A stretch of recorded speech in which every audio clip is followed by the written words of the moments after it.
What's good, everyone? We're back with another video today. This one, we're going to be talking about some NBA players being voted the most overrated in the league. Now, there's a new athletic article that just came out. It pretty much talks about anonymous players being able to vote who they think is the most overrated, underrated, best coach, and more, right? So in this one, we're gonna go over some of the votes, and we're gonna, give our insight on what we think and why these players think like that. Now, I don't think it's not every player in the NBA, right? They got a total of 81 players, I believe, to cast their votes anonymously. So yeah, I feel like they do this every year, but it's funny to look at and see what NBA players around the league pretty much think, right? So to start it off, we're gonna go with the most underrated player, and as you can see, they have Jalen Johnson tied with Derek White. Oh, actually, there was 151 votes casted, so I guess more players were more comfortable voting this one. And yeah, the favorites is Jalen Johnson, Derek White. I do respect that, man. Those guys are amazing, man. Like they do the things not a lot of star NBA players do. Like Derek White, he's been in this league for so long. He he gets all-star shouts by Celtics fans, which, to be honest, I don't blame them because, man, he's been amazing like majority of his career, like with the Celtics. But this coming, last season, he was shooting underwhelming. So I don't know if he gets back to that, or we might see the last of a good Derek White, right? Jalen Johnson, he's been emerging as the head guy in the Atlanta Hawks. Kind of questionable at times during the playoffs. I mean, uh, was he able to like lead that Hawks team, or was the Knicks just that good? I think the Knicks team was just that good, So I'll give Jalen Johnson grace. Jalen Brown is on this list as well. Drew Holiday, it makes sense. Peyton Pritchard, a lot of Celtics players, bro. There's like 3 Celtics players on here that think they're underrated. Austin Reeves, Nikhil Alexander Walker, who just won Most Improved. Brandon Ingram, interesting. Scotty Barnes, Cade, Chris Dunn, Colin Gillespie, Kawhi Leonard, Jaden McDaniels. Yeah, Jaden McDaniels should be a little higher, man. He is very, very underrated. Surprised Donovan Mitchell's on here. Bam Adebayo. Yo, I think Bam. I can't remember if he went from overrated to underrated over a night, just because of that 83 ball, man. That changed wonders for him, bro. OG Ananobi, Desmond Bain, Sadiq Bey, Cooper Flag. Wow, Cooper Flag underrated as the #1 pick. Interesting. Anthony Black, Giddy. Surprise Giddy's on here too. Jordan Miller, wow. We got some Jordan Miller shouts. Quentin Grimes, Dylan Harper, another top rookie that got voted in. Shaden Sharp is underrated. I feel like I don't know. He could be inconsistent. Jalen Tyson, also another rookie. Brandon Williams. I like the Brandon Williams shout. I mean, that guy, he can't really shoot, but I had him in fantasy basketball, and man, that guy was scoring on the rim, man. He would lay the ball up on everyone. And then and Jalen Williams. So yeah, to be honest, this is fair. In my opinion, yeah, the most underrated player in the league right now. It might be recency bias. It is Jaden McDaniels. He is pretty underrated, man. I just love his two-way ability, and his shot making has gotten a lot better this coming season, man. It really did, and he had to take over, considering Anthony Edwards would be out for some time, and yeah, they lose some scorers, man, and they lost some scorers, but he still had to step up, and that's what he did. Okay, it looks like we've come across the most overrated player now. See, only 81 votes have been casted. That's half of what the people in the most underrated one, right? And it's Alfred Şengün, who is the most overrated player in the NBA. In my opinion, that is true. That is very, very true, man. Watching him in this playoff just spoke loudly already, bro. Like, Şengün's the first player that I know that worked with Hakeem Olajuwon and somehow didn't get better. Like, if you don't have a bag on like close to the rim, you can't you don't have no touch on the rim. You can't shoot, and if you can't do all those things, you can't like. What are you doing on defense? Sengun, he don't even defend. Like he's not like one of those elite rim protectors. Like if he can't score, then what the hell is he there for, man? He kind of reminds me of a little bit of Domantas Sabonis, because in my opinion, I would put Domantas Sabonis up on this overrated player list if I had to. Because look, I get it. Domantas Sabonis is a good rebounder, but other than that, he's in the same boat as Sengun, bro. Like Sengun too, overrated defender. He's not even a good defender. Rudy Gobert though, this is I feel like this is like a bit at this point. Like I get it, Rudy Gobert is not the craziest, flashiest player on offense or whatever, but man, his defensive skill set is on a whole nother level. It shows year after year in the postseason as well, man. Like the guy just, he gives Jokic the hardest time. Like apparently the best player in the world, right? The hardest time on the court, and he just does that, man. I feel like we should be giving Rudy more respect. I know people troll him during COVID. That was a rough time for him, man. His PR was in the drain. After that, though, I feel like we should grow up. Trae Young, in my opinion, this is fair. All right, I love Trae Young out of college, man. He was elite, man. That guy was amazing when he first came into the league. His rookie deal, rookie years, it was good, man. But now, I feel like he took a step back. His game took a step back. I remember this guy used to be like the king of the floaters. He would get to the paint, like flick up a floater over a big man, and it'll go in almost every time. Kind of reminded me of Tony Parker. And this guy, he went from that to just shooting deep threes for no reason. I know he always shot deep threes for no reason early in his career, and he would make them, right? But now he's just like, an offense ran through him. It just doesn't work anymore, man. You got to get your team involved a lot more. You just can't be like, pounding the rock and like, dribbling the air out of the basketball, hold possession, and then just giving it to your teammate at the last second to make a shot, right? You got to have better ball movement. I feel like this guy got to be better off the ball as well. He can't be that ball dominant if he wants to be in a successful system, right? But Trae Young, man, also his defense is a liability as well. Terrible liability. So, understandable on Trae Young part. Karl Anthony Towns, this is a little bit of a shock. I don't know how Karl Anthony Towns is here. Yeah, I mean, I don't know. Maybe they just don't like him. I don't know. Cat, I do admit, like, the big issue with him is like being in foul trouble. Like, I don't know why the guy hacks so fucking much. Excuse my language. I don't know why he hacks so much, man. Stop doing that, bro. But other than that, his skill set is amazing in terms of offensive ability. Like, he got it, bro. And he's got the body type to hold his own if he wanted to. It's just him being in foul trouble so much, and teams know it, so they take advantage of it. Paolo Banchero, this is a rough one. A lot of people hate Paolo Banchero. They think he's overrated. In my opinion, I'm not on that side. I don't want to be on that side, because he showed me in the playoffs that his ability to score with ease. I don't know what it is from the regular season to the playoffs. He just turns it up.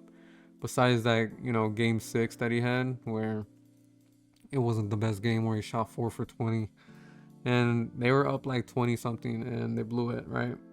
Not what you want to see, right? So I don't have a strong argument if you think he is overrated, but I don't know. I still think maybe new scenery, maybe a new coach, somehow, some way could fit, I don't know, still steer this guy to the right direction, because I've seen the flashes. The flashes are there. He's still good in my face, all right?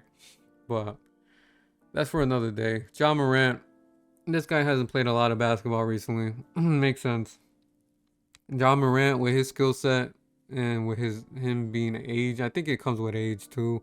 Like, him having to rely on athleticism kind of reminds me of Derrick Rose, which kind of makes me sad. But with Ja, he gets injured a lot, and it's in terms of landing, and it really is just Derrick Rose 2.0. But at least with Derrick Rose, man, he he won like MVPs and first team all. Yeah, well, Ja, it's also the shot too. Like he hasn't gotten better at shooting, and who knows where he's gonna land this coming season. Hopefully, it's for the best. But I used to love watching John Moran. He was an entertaining player.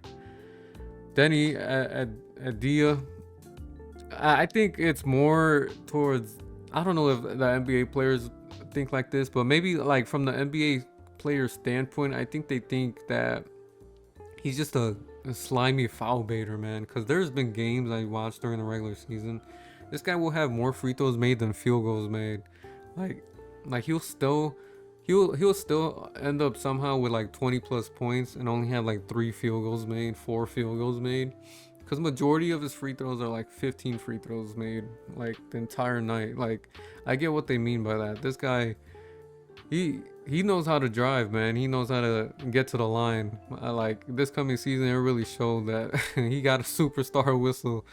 So it's pretty funny, man. The other reason, I don't know if it's because he represents his country. It's kind of a lame reason to think he's overrated, but I think the main reason really is that he gets to the line so much, even though his scoring skill set isn't really the best, right? But he knows how to drive. He uses that to his advantage. I swear I seen Scotty Barnes in the most underrated one, but he's in the overrated one as well. It's probably his scoring capability. The guy's on defense is amazing, I can't lie. He's got good length. He's able to block shots, pluck steals, and he's very athletic when he gets to the rim. But I think when it comes to shooting, it's subpar. But he could definitely get better in that area. You know, I don't think he's overrated. Luka Doncic now. Luka Doncic is an interesting one because, I don't know. People think that he's very ball dominant as well, like Trae Young, you know, like not a guy that could work off the ball a lot, and he really relies on his step back threes a lot. Kind of reminds me of James Harden in his prime days, but with James Harden, he used to drop, 60. But which what Luka's been doing, he's been dropping a lot of high point games, especially in March. But I don't know. I don't think Luka's overrated, but I could see why players think that is because his I don't know. I don't know. Maybe he's just an easy player to hate. But I don't know. Luka, he does make teams better though. I don't think he's that overrated compared to all these other guys. Siakam, I don't think he's overrated as well. Can't give you explanation on that. Dylan Brooks, I don't think he's overrated. Now, do I think he should be taking 20 shots a night? No, I don't. But hey, that's what comes with the team that he's on. And Dylan, I mean, dude, this guy, he'll elevate a team. Believe it or not, you put him on a team, he somehow elevates them to the playoffs when they shouldn't be there. So, Halliburton still on this convo? Come on, man. I thought he put this convo to bed. How is he overrated? Makes no sense. Tyler Hero makes sense. I don't think it questions me, man. Obviously, you can't be the best player on a team. Can he even be a number 2 on a contending team? I don't know. I don't have that much trust in him. Maybe a number 3, but he doesn't keep. He gets paid like a number 1 damn near. But yeah, Evan Mobley. Somehow I get it. Evan Mobley's the same guy. That's why they got James Harden. They don't see Evan Mobley as like a number 2. He's more of a role player. And but he is an all-star. He has an all-star appearance. So yeah, Evan Mobley, he's just so limited in terms of scoring, but he's all right defensively. I know he won a DPOY, but it kind of questions you. Like Jared Allen is like the anchor in that defense, kind of helps Mr. Evan Mobley, gets his blocks and his help defense up, It's kind of the same way how Jaren Jackson got it. Well, I believe Steven Adams was the center, same way. Brandon Pajemski, man. I think, this guy's... I don't know if anybody overrates him. Maybe Warriors fans. I think only Warriors fans think this guy's, actually, I don't know. Maybe they don't like him because Pods has all the confidence that he's, next up. I think that's why, right?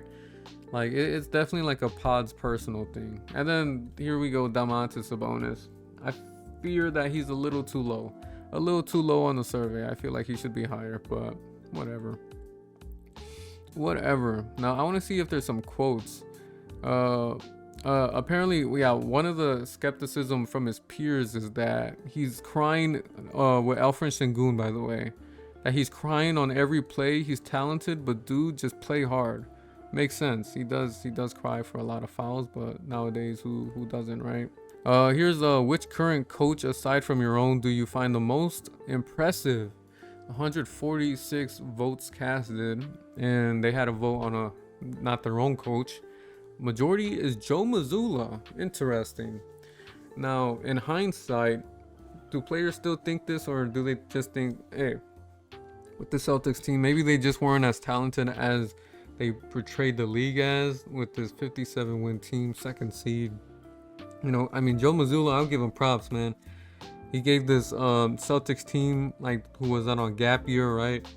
One of the best seasons. Still a second seed.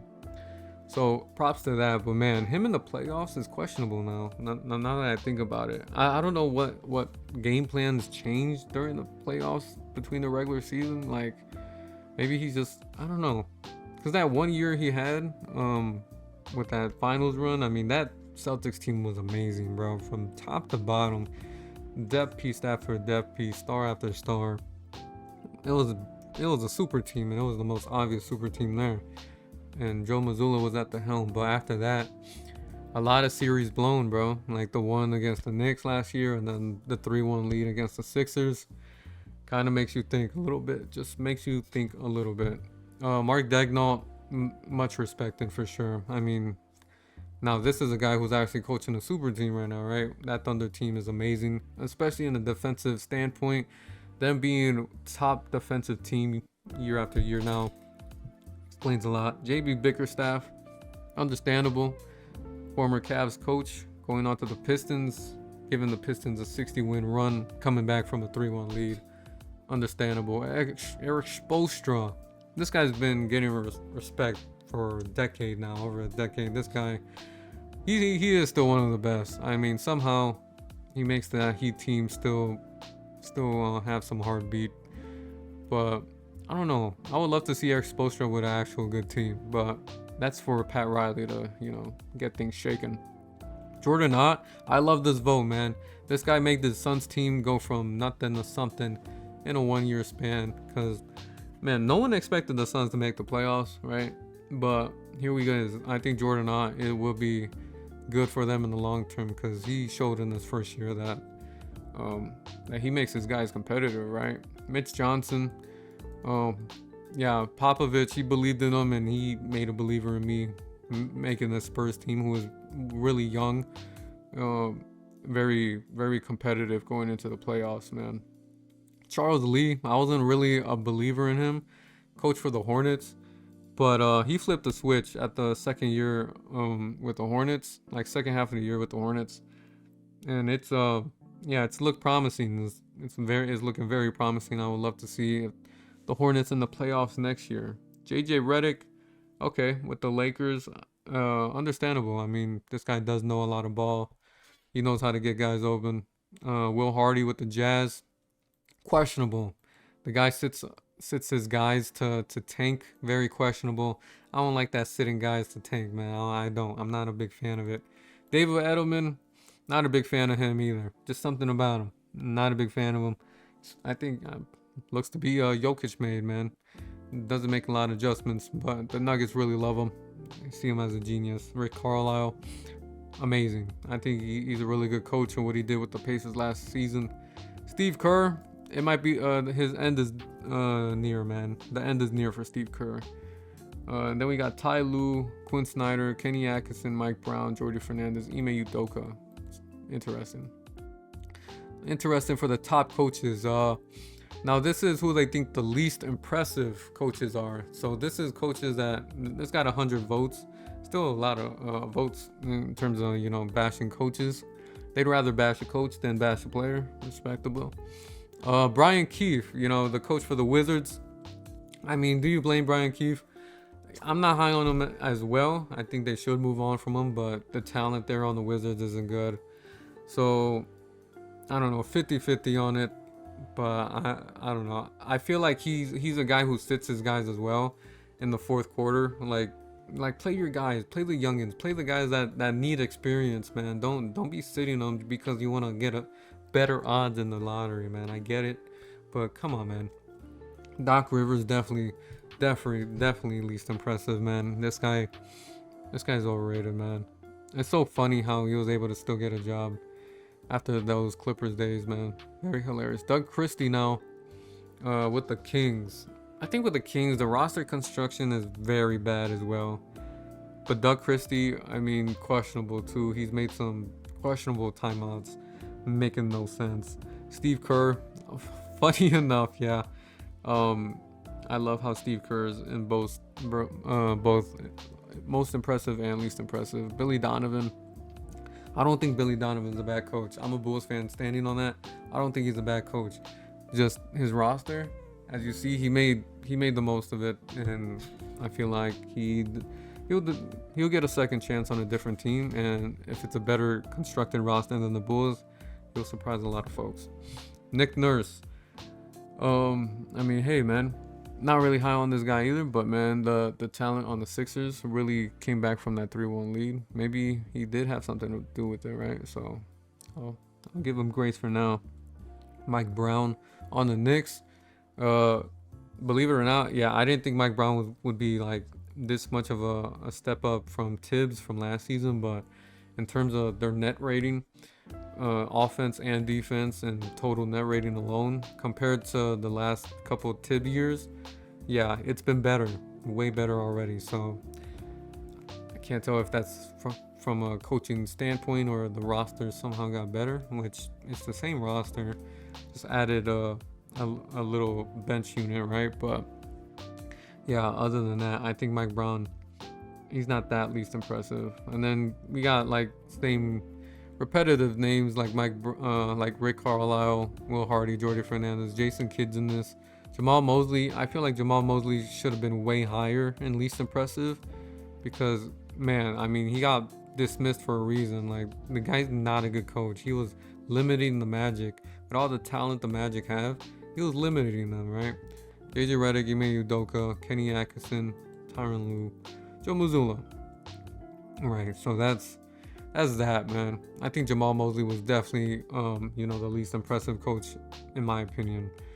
Who is the league's best defensive player? And it's lopsided, man. God, 1 out of 151 votes, 41% of them said Wemby. And they probably didn't have to think twice with it either. Then they have Chris Dunn. A lot of Chris Dunn respect, man. Chris Dunn, he is one of the best perimeter defenders, but I see a lot of players give him some respect over there. Kawhi Leonard still in his final coming seasons. I don't know how many years he's got left, but yeah, Kawhi, he's still up there. I'm surprised a guy like Ausar Thompson wasn't higher, but he's still on the top 6. He's still on the top of the list. You got Cason Wallace, Jaden McDaniels, Scotty Barnes, great defenders. No arguing there. Tamani Kamara, yup. Drew Holiday, Herb Jones, Amen Thompson, OG Anunoby, Dyson Daniels, yeah. Lou Dort, Rudy should be higher. I don't care. Rudy should be higher. Stephon Castle, Bilal Coulibaly, he should be a little higher as well. Keon Ellis. Now, to be honest, this is a respectable list. There is other receiving votes that make up less than 1%, which is like Adebayo, Bam Adebayo, Giannis, Anthony Black, Mikal Bridges, Klingon, Mo Gay, Jordan Goodwin, Chet Holmgren. I'm not gonna lie, I'm surprised Chet Holmgren wasn't like higher on this list. But Derek White, Naquan Tomlin got a vote. Isaac Okoro, Vanderbilt. Interesting, but this is a fair unit of guys. There's no arguing this, but this just shows that a lot of guys fear Wemby, I think. Other than the Timberwolves don't care. They were going up at Wemby and giving them like 11 blocks in a playoff game, which questionable because some of them were goaltends. But Timberwolves don't care. They'll still go at Wemby no matter what. But man, that guy is a beast. And that is the end of the article. So let me know who do you think is the most overrated player in the NBA and why? And in my opinion, yeah, I think Şengün, man, he really does he takes the cake for this coming season, man. It's really embarrassing. But I want to thank y'all for making it to the end of the video, and leave a like and subscribe for more videos like this and more NBA content. And I'll see you in the next one.